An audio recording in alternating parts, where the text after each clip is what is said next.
Assalamualaikum warahmatullahi wabarakatuh. Kami kelas 5B yang beranggotakan Dila Nada, Nazla Amelia, Amelia Anastasia, Salsabila Putri, dan Anesta Meisari dari mata kuliah Sistem Penjaminan Mutu yang diampu oleh Ibu Honifah akan menjelaskan materi mengenai CDOB atau cara distribusi obat yang baik. Yuk, mari kita simak penjelasannya. Apa itu CDOB? CDOB atau cara distribusi obat yang baik merupakan standar yang sangat penting dalam upaya mempertahankan mutu dan integritas distribusi obat di setiap rantai distribusi, mulai dari industri farmasi hingga fasilitas pelayanan kefarmasian meliputi apotek, rumah sakit, klinik, pusat kesehatan masyarakat, dan toko obat. Tujuan CDOB yang pertama, agar terlaksana pengamanan lalu lintas obat dan penggunaan obat untuk melindungi masyarakat dari kesalahan penggunaan dan penyalahgunaan. Yang kedua, untuk memastikan obat dengan efektif, aman, dan dapat digunakan sesuai dengan tujuan penggunaannya. Yang ketiga, menjamin penyimpangan obat aman dan sesuai dengan persyaratan termasuk selama transportasi. Aspek CDOB yang pertama ada manajemen mutu, kemudian ada organisasi, manajemen, dan personalia. Yang ketiga ada bangunan dan peralatan. Keempat ada operasional. Yang kelima ada fasilitas distribusi berdasarkan kontrak. Yang keenam ada transportasi. Kemudian yang ketujuh ada keluhan, obat, dan atau bahan obat kembalian, diduga palsu, dan penarikan kembali. Selanjutnya ada inspeksi diri, dokumentasi, ketentuan khusus bahan obat, ketentuan khusus produk rantai dingin, dan yang terakhir ada ketentuan khusus narkotika, psikotropika, dan prekursor farmasi. Untuk aspek CDOB yang pertama ada manajemen mutu. Fasilitas distribusi harus memastikan bahwa mutu obat dan atau bahan obat dan integritas rantai distribusi dipertahankan selama proses distribusi. Seluruh kegiatan distribusi harus ditetapkan dengan jelas, dikaji secara sistematis, dan semua tahapan kritis proses distribusi dan perubahan yang bermakna harus divalidasi dan didokumentasikan. Yang kedua, ada organisasi, manajemen, dan personalia. Harus ada struktur organisasi untuk tiap bagian yang dilengkapi dengan bagian organisasi yang jelas. Pelaksanaan dan pengelolaan sistem manajemen mutu yang baik serta distribusi obat dan atau bahan obat yang benar sangat bergantung pada personil yang menjalankannya. Semua personil harus memahami prinsip CDOB dan harus menerima pelatihan dasar maupun pelatihan lanjutan yang sesuai dengan tanggung jawabnya. Yang ketiga, ada bangunan dan peralatan. Harus tersedia prosedur tertulis dan peralatan yang sesuai untuk mengendalikan lingkungan selama penyimpanan obat dan atau bahan obat. Faktor lingkungan yang harus dipertimbangkan antara lain suhu, kelembapan, dan kebersihan bangunan. Yang keempat, ada operasional.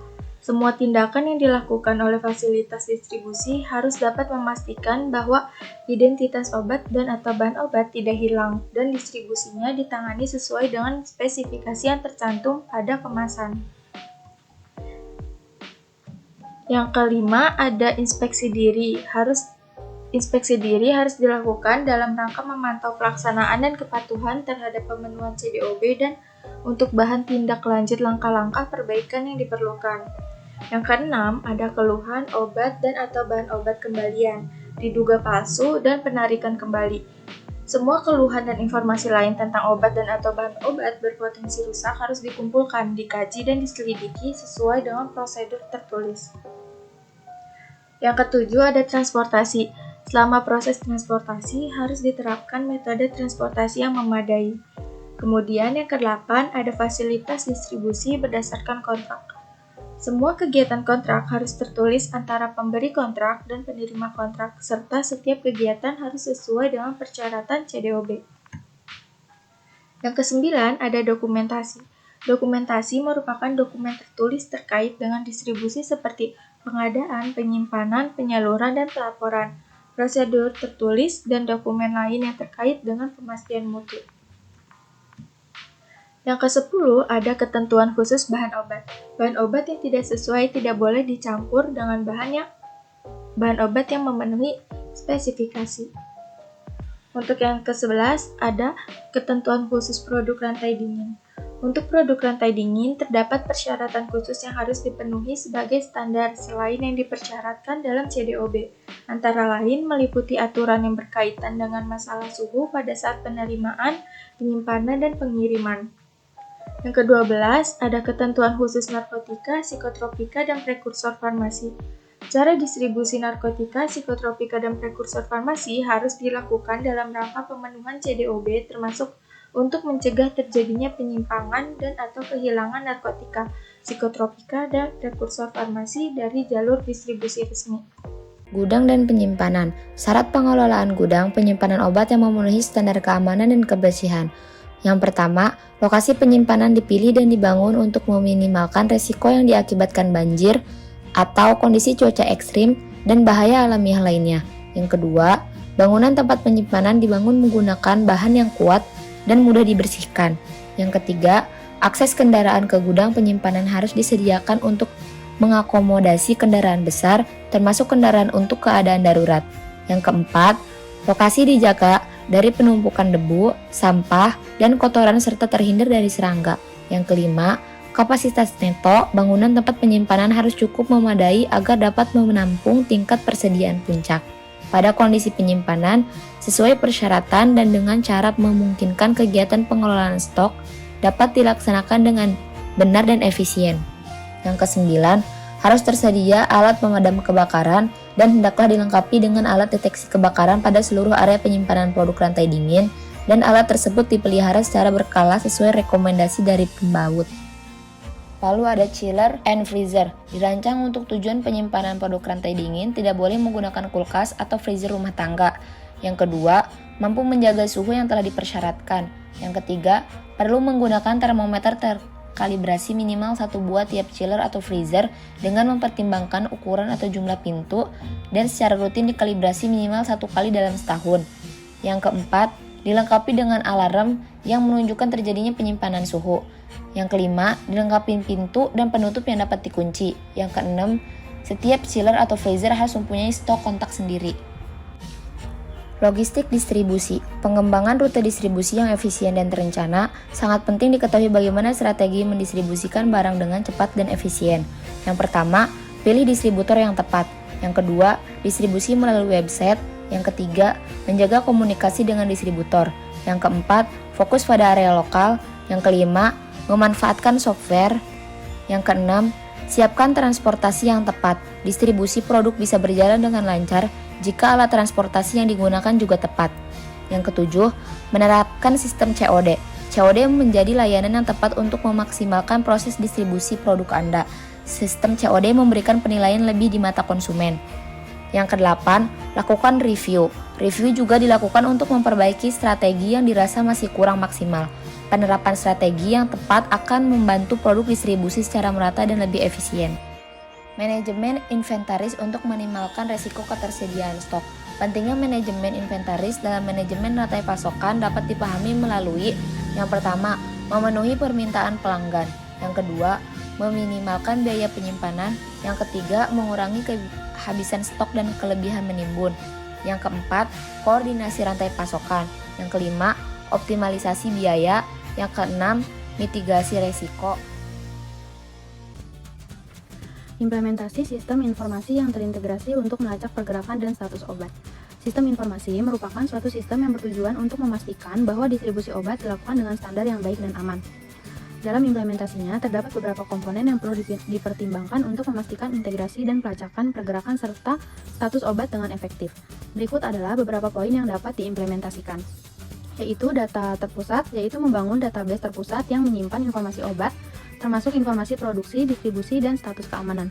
Lalu ada sistem identifikasi unik, yaitu menggunakan sistem identifikasi unik seperti nomor seri atau barcode untuk setiap kemasan obat. Lalu ada teknologi RFID atau barcode, yaitu mengimplementasikan teknologi RFID atau barcode untuk memudahkan pelacakan pergerakan obat dari pabrik ke konsumen. Lalu ada sistem manajemen persediaan, yaitu memiliki sistem manajemen persediaan yang terintegrasi untuk memantau stok obat di setiap tingkat distribusi. Lalu ada sistem pemantauan real time, yaitu mengintegrasikan sensor dan sistem pemantauan real time untuk memastikan bahwa suhu, kelembapan, dan kondisi penyimpanan obat lainnya sesuai dengan persyaratan yang ditentukan. Lalu ada pemantauan status keamanan, yaitu melibatkan pihak berwenang dalam memantau dan memverifikasi keamanan obat. Lalu ada sistem pelaporan dan analisis, yaitu membangun sistem pelaporan yang memungkinkan pihak terkait untuk melacak pergerakan obat dan menghasilkan laporan status secara berkala. Lalu ada sistem keamanan informasi, yaitu memastikan bahwa sistem ini memiliki lapisan keamanan yang memadai untuk melindungi informasi sensitif, termasuk data obat dan pelacakan distribusi. Lalu ada pelatihan dan kesadaran, yaitu memberikan pelatihan kepada semua pihak yang terlibat dalam rantai distribusi obat mengenai penggunaan sistem informasi CDOB dan pentingnya keamanan obat. Lalu yang terakhir ada kerjasama dengan pihak berwenang, yaitu mengadakan kerjasama dengan pihak berwenang terkait seperti Badan Pengawas Obat dan Makanan untuk memastikan bahwa sistem ini sesuai dengan regulasi dan standar yang berlaku. Implementasi sistem informasi yang terintegrasi seperti ini dapat meningkatkan transparansi dan keamanan dalam rantai distribusi obat, menjaga kualitas obat, dan melindungi konsumen dari obat yang tidak aman atau palsu. Penggunaan teknologi informasi untuk manajemen rantai pasok obat. Penggunaan teknologi informasi dalam manajemen rantai pasok obat (CDOB) dapat memberikan berbagai keuntungan dalam memastikan keamanan, kualitas, dan keberlanjutan distribusi obat. Berikut adalah beberapa aspek teknologi informasi yang dapat diterapkan dalam manajemen rantai pasok obat, yaitu sistem informasi manajemen rantai pasok, menggunakan SCM untuk memantau dan mengelola seluruh rantai pasok obat dari pabrik hingga konsumen. Lalu sistem identifikasi unik, yaitu menggunakan teknologi identifikasi unik seperti barcode. Lalu yang ketiga ada sistem informasi persediaan terpusat, yaitu menerapkan sistem informasi persediaan yang terpusat untuk memantau dan mengelola stok obat di semua titik distribusi.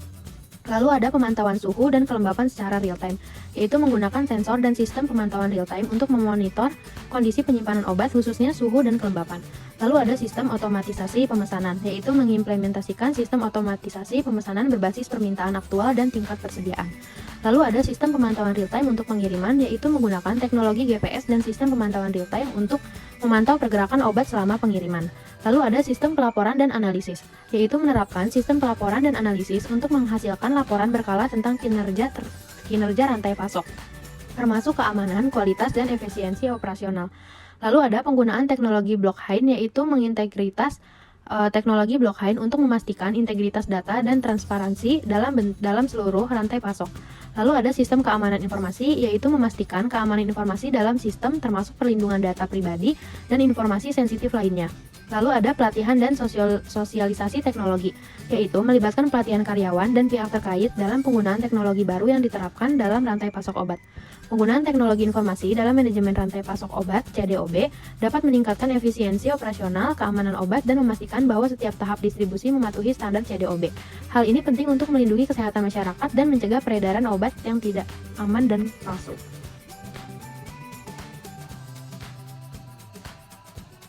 Validasi produk dan dokumen terkait sepanjang rantai pasok. Validasi CDOB mencakup proses validasi produk dan dokumen terkait sepanjang rantai pasok obat. Validasi ini bertujuan untuk memastikan bahwa obat yang didistribusi memenuhi standar kualitas, keamanan, dan keberlanjutan. Berikut adalah beberapa aspek yang perlu diperhatikan dalam validasi CDOB, yaitu validasi identifikasi produk, validasi dokumen produk, validasi persyaratan penyimpanan, validasi sistem pemantauan dan sensor, validasi dokumen distribusi, validasi sistem informasi, validasi pemasok dan mitra bisnis, validasi prosedur pemantauan keamanan, validasi pelaporan dan investigasi, validasi kesiapan audit. Validasi CDOB yang komprehensif adalah kunci untuk memastikan bahwa obat yang didistribusikan melalui rantai pasok memenuhi standar kualitas dan keamanan yang ditetapkan, serta meminimalkan risiko terhadap kesehatan masyarakat. Validasi ini harus menjadi bagian integral dari strategi manajemen rantai pasok obat. Verifikasi keaslian produk untuk mencegah peredaran obat palsu atau ilegal. Verifikasi keaslian produk adalah langkah kunci dalam mencegah peredaran obat palsu atau ilegal dalam sistem CDOB.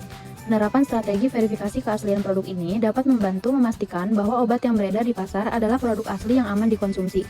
Berikut adalah beberapa langkah yang dapat diambil untuk melaksanakan verifikasi keaslian produk dalam konteks CDOB, yaitu penggunaan sistem identifikasi unik, pelabelan produk yang jelas, validasi sistem identifikasi, penggunaan teknologi blockchain, penggunaan aplikasi ponsel pintar, pelibatan konsumen, pemantauan dan inspeksi rutin, kerjasama dengan pihak berwenang, penggunaan teknologi deteksi palsu, pelatihan bagi pihak terlibat, pelaporan dan penanganan kasus. Penerapan langkah-langkah ini secara komprehensif dapat membantu mencegah dan mendeteksi peredaran obat palsu atau ilegal, menjaga keamanan pasien, dan mendukung keberhasilan implementasi CDOB dalam sistem distribusi obat. Pengemasan dan labeling. Pengemasan CDOB mencakup berbagai aspek yang berhubungan dengan cara obat-obatan dikemas sejak diproduksi hingga mencapai konsumen akhir. Obat atau bahan obat harus dikemas sedemikian rupa sehingga kerusakan, kontaminasi, dan pencurian dapat dihindari. Kemasan harus memadai untuk mempertahankan kondisi penyimpanan obat dan atau bahan obat selama transportasi. Pengemasan obat yang sesuai untuk melindungi dari kerusakan selama CDOB melibatkan penggunaan material yang aman dan sesuai standar serta desain yang melindungi obat dari faktor-faktor seperti cahaya, suhu ekstrim, kelembaban, dan benturan fisik. Selanjutnya ada label. Label itu adalah keterangan yang lengkap mengenai khasiat, keamanan, cara penggunaannya, serta informasi lain yang dianggap perlu yang dicantumkan pada kemasan primer dan sekunder obat. Pelabelan yang jelas dan akurat pada CDOB sangat penting, mencakup informasi seperti dosis, tanggal kadaluarsa, dan petunjuk penggunaannya. Selanjutnya ada kepatuhan regulasi. Kepatuhan sarana dalam penerapan regulasi atau standar dalam rantai distribusi obat berperan penting dalam penjaminan keamanan, khasiat, dan mutu obat sampai ke tangan pasien atau konsumen. Pelaku industri farmasi harus mematuhi peraturan yang berlaku termasuk peraturan pemerintah setempat dan standar internasional seperti Good Distribution Practice bertujuan untuk melindungi konsumen, mencegah obat palsu, dan menjaga integritas rantai distribusi obat. PBF harus menyediakan dokumen administratif dan teknis yang dibutuhkan antara lain untuk mendapatkan sertifikat CDOB. PBF harus mengajukan permohonan secara elektronik melalui sistem perizinan. Yang pertama ada dokumen administratif. Dokumen administratif ini terdapat dua macam, yaitu permohonan sertifikasi dan bukti pembayaran penerimaan negara bukan pajak. Yang kedua ada dokumen teknis. Dokumen teknis ini ada beberapa macam. Yang pertama itu ada izin PBF, yang kedua ada dana lokasi dan layout bangunan sesuai izin PBF, ketiga surat izin kerja apoteker penanggung jawab, keempat daftar produk yang didistribusikan, kelima struktur organisasi, keenam daftar personalia, ketujuh daftar peralatan atau perlengkapan, 8 ringkasan eksekutif quality management system, dan kesembilan ada dokumen self assessment. Nah, dokumen-dokumen tersebut ini harus sesuai dengan pedoman teknis CDOB yang telah ditetapkan oleh BPOM. Dokumen-dokumen tersebut juga harus disimpan dan diperbaharui secara berkala oleh PBF. PBF yang telah mendapatkan sertifikat CDOB akan dipantau dan diaudit oleh BPOM secara rutin untuk memastikan kepatuhan terhadap CDOB. Koordinasi dengan pihak terkait. Kerjasama dengan pihak terkait termasuk produsen, distributor, pihak berwenang, dan lembaga kesehatan. Tujuan berkoordinasi dengan produsen memastikan ketersediaan pasokan obat dan kualitas produk yang terjaga. Tujuan berkoordinasi dengan distributor, produsen perlu distributor untuk mengantarkan produk obat dengan keamanan dan penyimpanan selama perjalanan yang terjamin. Tujuan berkoordinasi dengan pihak berwenang akan menjaga keamanan, kepatuhan, dan keberlangsungan distribusi obat. Tujuan berkoordinasi dengan lembaga kesehatan memastikan bahwa pasien menerima obat yang benar, aman, efektif, dan berkualitas. Adapun komunikasi yang diperlukan, komunikasi terbuka, koordinasi rantai pasokan, standarisasi proses, pelatihan bersama, kemitraan strategis, pemantauan mutu, dan kepatuhan regulasi. Koordinasi dengan pihak terkait perlunya komunikasi yang efektif untuk mengatasi perubahan atau masalah dalam distribusi dengan cara sistem pemberitahuan yang cepat dengan rapat rutin atau pertemuan koordinasi, dokumentasi yang jelas, pusat kontak darurat, pelatihan krisis, jaringan komunikasi digital, bertanggung jawab atas informasi, dan transparansi.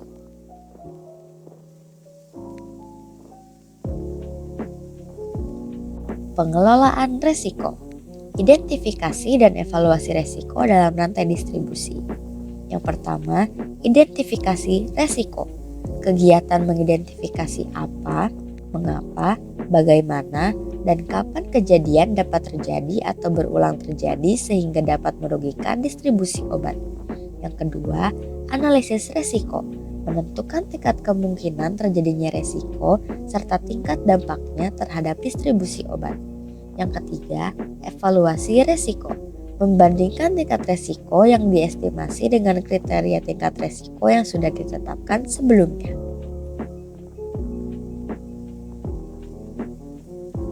Pada pengelolaan risiko, perlunya pengembangan strategi pengelolaan risiko untuk mencegah atau mengatasi masalah yang timbul, dimulai dari identifikasi risiko, analisis risiko, prioritasi risiko, pengembangan rencana darurat, pelibatan pihak terkait, pemantauan dan evaluasi, serta pelatihan karyawan. Lalu di sini ada kesimpulan yang dimana CDOB ini penting untuk memastikan obat tersedia dengan kualitas, keamanan, dan efektif yang terjamin selama distribusi. Implementasi CDOB dapat meningkatkan pengawasan, mencegah produk palsu, dan memastikan kepatuhan terhadap standar kesehatan. Selanjutnya di sini ada daftar pustaka yang kita gunakan.